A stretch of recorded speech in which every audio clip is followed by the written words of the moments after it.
Hello. Hello. Today, we want to cover the objective coverage of Middle East conflict. The ultimate outcome of the conflict that we hope would be long-lasting ever peace between the Jewish people and the Arabs, between the Israel and people live surrounded the area in Gaza, in so-called West Bank. And to get to that, of course, it will take some effort, and the international community needs to help by objectively looking on the nature of the conflict, possible solutions for that. So we invited the two prominent correspondents today to talk about it. Very unbiased, honest journalists. One is Mr. Honest Newsman from the BBC News and Mr. Objective Newsman from the CNN News. We'd like to get them to tell us how do they see the problem as objective media outfit. So we're going to invite the Mr. Honest Newsman from BBC first. Okay, hello everybody. I'm Mr. Honest Newsman from the BBC, and behind me you see the map of the Middle East, including the conflict that's happening today. So if you look at the map of the conflict, we can see, if I can share the screen here, okay, that first of all, it's very unfair to the Palestinian people in Gaza. Excuse me, I have to sneeze.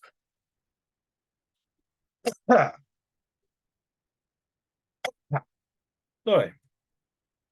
The Gaza to be, this is a map. This is a Gaza strip here where the cursor is. This is West Bank, and yellow it's Israel. Gaza is landlocked by occupying imperialist power of Israel. They're locked. They're locked by Israel over here and Egypt. And Israel is not locked. Israel always an open country. They have very friendly borders. On the north, they have a border with Lebanon. Then they have a border with Syria. They have a border with Jordan and Egypt. If Israeli people want to travel to Europe, for example, they can simply get on a train and go through Syria, then to Turkey in Europe and enjoy vacation. Or they can go through Lebanon and then on to Europe and enjoy vacations. They can go through Jordan to Saudi Arabia and enjoy the beaches, enjoy many conferences, or they can go to Iraq through Jordan and Iraq and Jordan and almost to Iraq, and then into Iran to be in a friendly environment of the well-wishing people. So Israel is not landlocked. Israel really is surrounded by very friendly countries that want nothing but peace and good things for Israel. That's what's the situation. But Palestinians here are landlocked. They're landlocked to Israel and to Egypt. They can go to Egypt, of course, but, well, you know how it is in a family when brothers getting together, sometimes in the family is a problem. So they really don't want to go to Egypt because, and then from Egypt, they can go to Africa, they can go to Europe and Turkey. They really want to go to Israel because in Israel, they can go shopping. They can go to Tel Aviv. They can go to Eilat, they go to Haifa. It's nice in Israel. And in Israel, there's also a lot of Arabs live, including Palestinians. So they can go and go to the game, go to the shows, go to the stadiums. They really want to go and talk to Israelis, but they're landlocked and Israelis wouldn't let them in here. Egyptians don't want them, which we understand they don't want them because between the family, it's difficult sometimes. So Israel is really suppressing people in Gaza. The West Bank, they have a border with Jordan, and they can go to Jordan, and then they can travel other places to their brothers in Syria, Iraq. But they don't want to because they really like to go to, let's say, to Tel Aviv, to the beach, and they cannot do that. They're really landlocked. That's a problem with that. So how do you see it? Well, we'll ask the CNN observer to take a look at it and tell us how the CNN look like this. Well, I am the fair observer newsman from the CNN News. Israel conflict, unfortunate conflict between Israel and Gaza, which is on October 7th, Palestinian peaceful, good people just came to Israel, maybe to go shopping, maybe have some coffee, and maybe they got a little bit carried away and killed like 1,400 people or so. It happens. But that's not a reason for Israel to retaliate. And well, Israel said that Palestinians, they call them terrorists for some reason. They shoot at them with a rocket. Well, how many rockets did they shoot? A couple of thousand rockets. How bad can it be? In America, in England, we also had rockets. Like England was bombarded by the Germans. That's okay. So 5,000 rockets, that's not 50,000 rockets or 500,000 rockets. They should be able to just live there, and rockets and not rockets, just live their normal lives. Instead, the Israelis went to Gaza and tried to get against what they call terrorists, which is really just peaceful people. And they say that they're hiding in the hospitals, under the schools. But, example, if my neighbor, let's say, had a kindergarten and he was a terrorist and he was on the second floor shooting with everybody, and I, let's say, couldn't shoot at him because I'm sitting on top of the kindergarten. Well, how else I can get him if they keep shooting at me? How could I do it? Well, if I go ahead and shoot back at my neighbor, and he killed already 5, 10, 20 people, and he will just keep shooting, killing more. But I can shoot at him because they say, because the kindergarten kids there, but they should be able to come, maybe send the police. Police will pull in, they will show them the picture and say, you're under arrest. You're not behaving nice. You come like next Tuesday, you have to appear in court. And then these people shooting from a second floor can be able to go to court, here's a case, and resolve the situation peacefully, instead of soldiers coming in and storming in, and in the process killing innocent children in the kindergarten. On top of that, the freedom fighters are sitting, understandably so. So how else you can get them? Well, you can talk to them, you can invite them for a cup of coffee, maybe you can invite them to the beach, to cooperate, and they'll understand that, and the conflict will be resolved. Instead of like shooting the rocket, you kill the couple of guys, maybe they're drunk or not nice, shooting at you, and you kill innocent people, even children. And then the children can be shown to the world what a horrible massacre it is. So if they kill 5 of the people in the neighborhood, and now the retaliation rocket has to shoot down and kill 20 children, that's 5 against 20. Who's fault of that? Obviously, Israelis' fault, because they can more people. What they should do, probably, let's say they had 40, they say they have 40 women raped. Well, they can go and rape 40 women. That would be a proportional response. They burn, 10 children or cut their heads off, whatever. They should come and burn 10 people and burn burn a couple of houses. That would be a proportional response. And to go ahead and, let's say an example, an airplane is coming down and in 5 minutes, it will gonna blow up and explode. And there's 200 innocent people. And if airplane explodes, let's say they have a big bomb there, and the whole city or half a country get blown up. What do? You shoot the plane out of the sky and you kill 200 innocent people? Of course not. You have to call them and say, you're going to be doing impact to the earth in a few minutes. Don't do this. That's not nice. Please land and we can meet you and we can talk about it.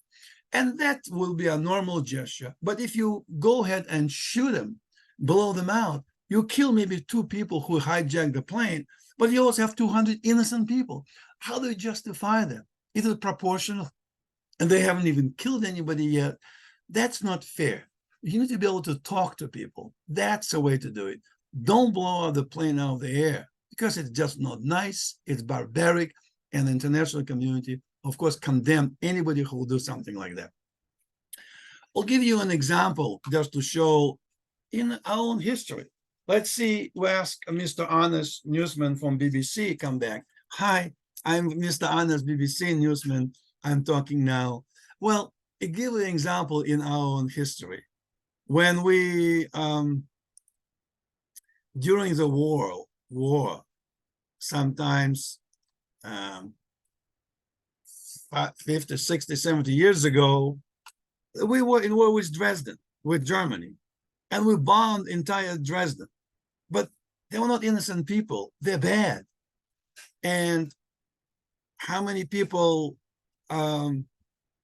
Germans killed a lot of our people. We only bombed one town, Dresden. Berlin, I don't know if we bombed it, maybe Americans bombed it, but we only built one town. And just building one town, it's very proportional. One, not 6,000 people dead, not many thousand, just one town we bombed. And we can do it because the moral, we're moral people, and that is what we do by saving civilians. That's our history. Well, Mr. CNN, Mr. Objective CNN will, we have also a history. Like during the recent World War II, they, Japanese bombed the Pearl Harbor. How many ships they destroyed? Many. Well, and we retaliated eventually, and here it is, we dropped the bomb on Hiroshima and Nagasaki. It's only 2 towns, but not like thousands of people the Japanese killed. How many ships Japanese bombarded? Maybe 200 ships, 200 airplanes while at Pearl Harbor. We only killed 1 town, very proportional, even less than proportional spot. That's humane. That's the morality of our country. When we Americans went to Iraq, we also only 1 country. We dropped the bombs in 1 country, and that's all. Afghanistan, only 1 country at a time. That's humane, and that's appropriate. But Israelis shooting at the innocent civilians that they say hiding in the basement of the houses. And another thing, they say that Hamas dropped the rockets on the yard, on the parking lot of the hospital. Well, of course they dropped the rocket on the parking lot, because Israelis would allow the trade to get the proper parts. So the parts malfunctions, and instead of rockets flowing to Tel Aviv, it dropped a break on the air and it fell into their own Gaza territory. No wonder people get hurt. That's not nice. It is obviously Israeli fault. Had they supplied the proper parts, the rockets would not malfunction. They'll fly what's supposed to fly towards Israel, and no innocent people would be killed because of that. That's the more fair review of the situation. And that's how the world needs to look at it. Israel, a small country, but let's say what our view it is. As you can see, Israel has many Jews, and they say they have Arabs, and Arabs live among them. They have doctors, they have lawyers, they have members of their government. But that's understandable. Israeli standard of living is high. In Iraq, in Saudi Arabia, in Iran, maybe also in Syria, in Afghanistan, they should have a right to come to Israel and go shopping. And that will be democratic. They wouldn't let them do that. Why would they let them do it? Do you think that if people from Afghanistan, they say ISIS is not really, or Hamas, it's not such a bad organization. They only want to go shopping. All they want to go to a cafe in Tel Aviv, sit together with the Jewish people and have a coffee and have a shawarma or Middle Eastern food that they have. That would be very nice. They wouldn't let them. The poor Iraqi people and poor Afghanistan people can't even come to Israel for such a thing. That is why that they're landlocked. All these countries, Iraq, Afghanistan, Jordan, Iran, Syria, cannot go to Israel for a good life. And Arabs living in Israel have all the benefits. Why would Israel give the benefits of and they can vote in Israeli system? Why Israel allows the voting rights only for Arabs living in Israel?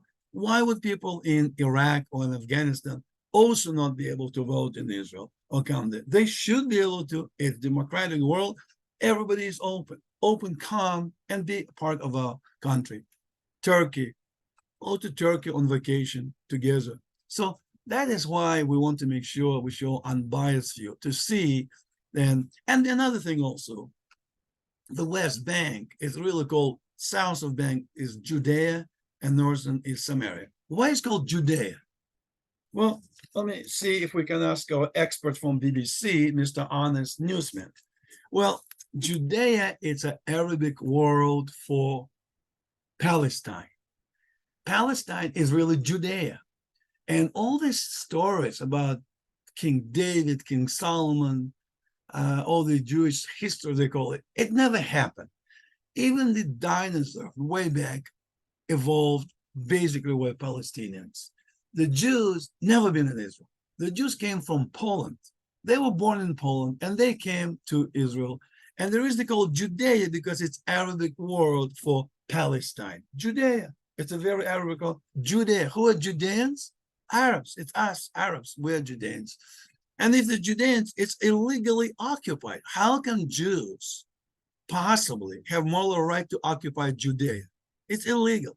How can they possibly go to towns in the West Bank in Judea and want to have a Jews in Judea? Doesn't make any sense. But Arabs should be able to come to do that. So that's a fair coverage. So okay, I want to thank our guest, our Mr. Honest Newsman from BBC Press, and also Mr. Objective Newsman from CNN for covering this, not biased, but appropriate. It's good to know that the world has this honest, objective, aware of the history and background of the civilization of the Jews, of the Arabs, of the Europe, they'll be able to present these views. And they presented as very unbiased views, clearly showing that the Jews came to Israel really just a few years ago. They'd never been in Israel before. Like people who are in Palestine are Palestinians. Judea, Jews, Judeans, that's invention, it doesn't exist. We all know that. Jews were, they came from Poland. They're basically Polish. They're Polish, and they came from Poland. They came from Czechoslovakia. And they claim that they were persecuted by Nazis, by Arabs. It's not true. They're not persecuted. They're Polish. The Polish must be in Warsaw. And that will be the honest truth. Thank you for watching our objective coverage of Middle East conflict.